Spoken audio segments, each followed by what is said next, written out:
ಕೂಡ ಬಿಜೆಪಿ ಟೀಕೆಗೆ ತಗೊಂಡಿದ್ದಾರೆ ವಿಚಾರವನ್ನು. ಅವರು ಸರ್ಕಾರ ವಿರುದ್ಧ ಫೈಟ್ ಮಾಡಿದ್ರು, ಮುಖ್ಯಮಂತ್ರಿಗಳ ವಿರುದ್ಧ ಫೈಟ್ ಮಾಡಿದ್ರು. ಈ ಕಾರಣಕ್ಕಾಗಿ ಮಾತನಾಡಿದ್ದು ನೋಡಿ, ಭಾರತೀಯ ಜನತಾ ಪಾರ್ಟಿ ಮುಖಂಡರುಗಳ ಅರ್ಥ ಮಾಡ್ಕೊಡ್ತಾವ.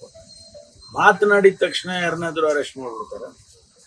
ಏನು ಪುರಾವೆಗಳಿಲ್ಲದೆ, ಏನು ಕೂಡ ಡಾಕ್ಯುಮೆಂಟ್ಸ್ ಇಲ್ಲದೆ, ಯಾವುದು ಏನು ಇಲ್ಲದೇನೆ ಅರೆಸ್ಟ್ ಮಾಡೋವಂಥದ್ದು ಎಲ್ಲೂ ಕೂಡ ನಮ್ಮ ರಾಜ್ಯದಲ್ಲಿ ನಡೆಯೋದಿಲ್ಲ.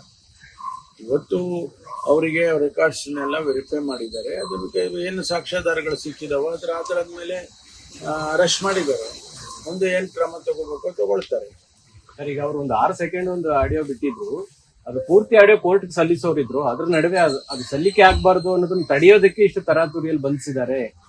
ನೋಡಿ, ಅದು ನಾನು ಅದನ್ನ ಇನ್ನೂ ಕೂಡ ಹೆಚ್ಚಿನ ಮಾಹಿತಿ ತಗೊಳ್ತೇನೆ.